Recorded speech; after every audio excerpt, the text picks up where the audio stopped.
footsteps of my King. You mentioned The Chosen earlier, and you talk about folks who are in your church that work in media and Hollywood and stuff like that.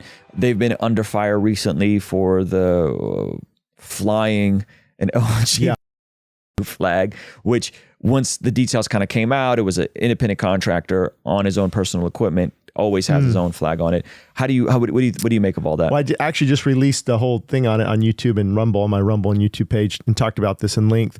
But the short version is, I mean, if I can just speak freely, of course. I mean, obviously that's what we've been doing. Yep. I appreciate Dallas and Jenkins and The Chosen. I mean, I can't find anything where, doctrinally, because they have artistic liberty. Like when I preach, I mean, Jonah could have looked like this, and the well could have looked like this, or the big fish, and he could have been thrown. You paint your own. Even the best Bible teachers on the planet paint their own version of what's going on in their mind. The woman at the well 4 foot high, 6 feet in diameter in the and so that's all they're doing. So I personally don't have anything with the creative license of it.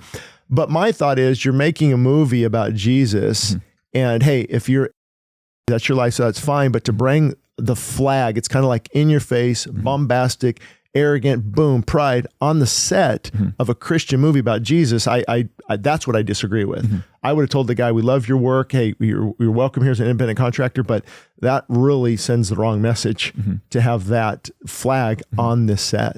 And so, I mean, but what do you, I think what you're saying is very reasonable. Yeah. I think Dallas's response is also very reasonable. Yeah, it was. It was a good response. We're not going to police everybody. We're not going to tell people what they can and can't do, especially it is different when it's an employer-employee relationship versus it's an independent contractor.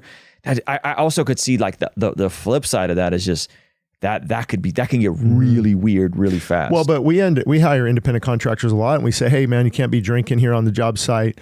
Also, not going to be playing AC/DC and Metallica, just we got kids. And so I think because you're hiring them, and you can set the standard on which the environment, especially a movie about the life of Jesus. So again, I appreciate Dallas's words. I see where he's coming from. That'd be a hard one to navigate. And he did well. But I would have handled this a year ago and say, oh, hold on a minute. That's kind of brazen. Like we're still hiring you, even though we know about your lifestyle, because we love you. We appreciate you. But you're not going to take that a step further and put this sign of perversion on the set of The Chosen. That's what I would do. Do you think that the crux, like if we have to get down and pinpoint and get clarity on what the issue is The Chosen closer to a church and a ministry, or is The Chosen closer to a media company, for-profit business that's ran by a Christian? Would we say that's kind of where the crux of the issue is? Well, I say because of the message, the content. You kind of categorize it more as a ministry and as a church. The testimonies, have been huge. It's about the life of Christ as close as possible. The actors, the design, the following the Gospels to a T, and it's the Gospels being lived out on film. So to me, it just doesn't even make sense. So I think he got away with it so long, didn't want to address it. I've been there. Hey, I don't want to address this. And now that it came out, he's been here a while. We kind of let him do his thing. And I'm not going to forget Dallas and how people are saying some mean things. Like he handled it like a business owner should handle it. But to me, more than a for-profit company, it is an incredible ministry with incredible testimonies and incredible outreach that is really bringing the life of the Word of God to life. And that really just sends the wrong message. Yeah, I think that's fair. And I think if Dallas was, and I feel like he said something to the extent of like, if he could have, they would have caught it in the edit. In the edit. Yeah. Well, but that tells me I would have caught it before it even started a year ago. I guess that's my point. Now that I wish we would have caught it in the edit. Well, that tells me it's still okay to be on the set. My whole point is I wouldn't even have it on the set. It's like, because you're making this beautiful movie of Jesus dying on the cross for the sin of the world.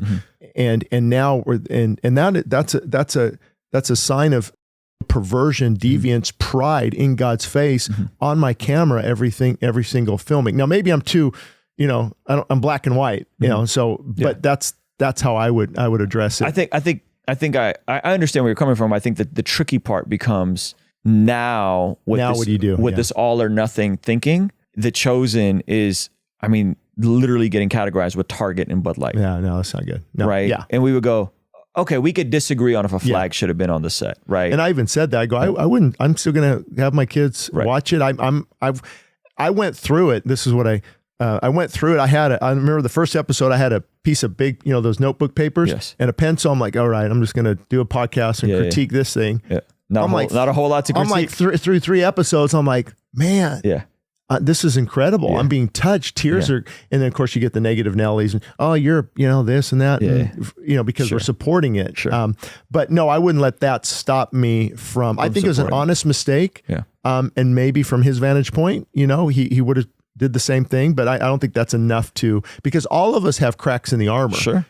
Come follow me around for a month. Yeah. Where are you going to, throw the baby out the bathwater? I guess I see it more from the perspective of a creative, that when I'm making music, for example, I'm trying to make the very best product possible as efficiently as possible. So the gentleman that mixes my music is a non-Christian, smoking Palestinian who has serious issues with Israel. Right. And I just went to Israel in October and we had some tense conversations, Yeah. And so I'm like, I was all over Palestine. It's a good ministry opportunity for you too. Right.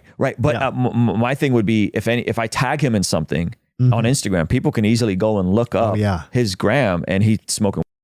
Yeah. If he has a Palestinian flag on there, right? All these different things are very close parallel, but me tagging him in something and saying, I got the best engineer in San Diego possible because I want to make the best product possible unto the glory of God. I think people can take it and conflate it in the same way. So Ruslan, what are you saying? You're endorsing the cannabis industry now? Yeah. No. Are you endorsing Palestine? No. No, not at all. Yeah. Because they did the homework to follow up. Right. So to me, the chosen would be like that man sitting on your set smoking the skunk. Yeah, well, I mean, I've been in the studio with him and stuff like that, but I probably wouldn't post something like that. But if he were to post something mixing my music, and there's a Palestinian flag and a lot of weed smoke, I may even reshare it. I may even reshare it on my story, and I would hope that people would understand the nuance in that resharing it, which to your point, probably not the wisest thing to do. Right. Is probably, I would hope people would see that sharing it is not the same as endorsing it. Exactly. That's what I think with Dallas, not the wisest thing to do. Yes. But not to where. Yes.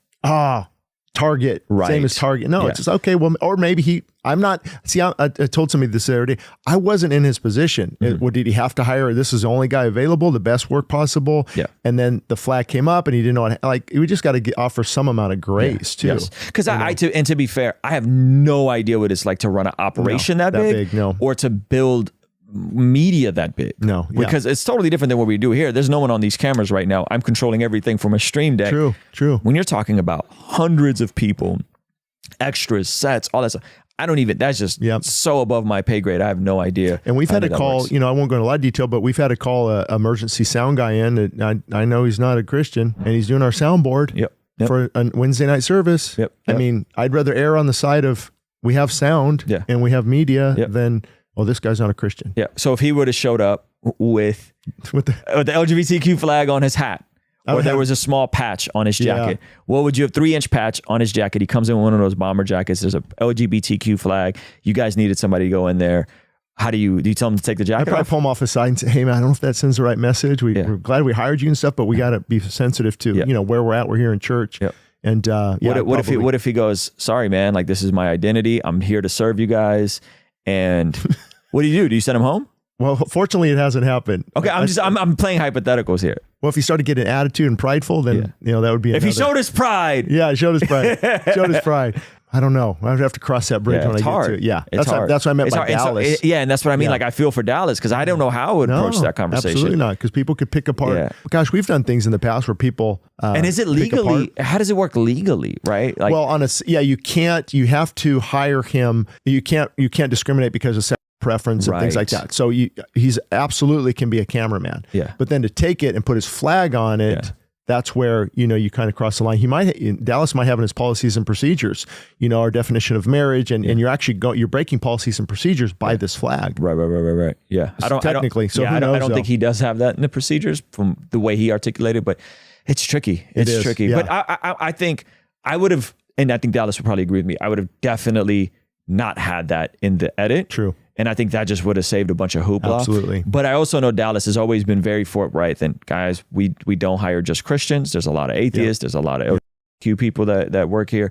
So, I think I was talking to him about coming on and checking out the show. And so I think in that conversation, he was very transparent and then like you can come, you can pull up and while we're filming and all that kind of stuff. But you're not going to be walking up on Jonathan getting an interview here.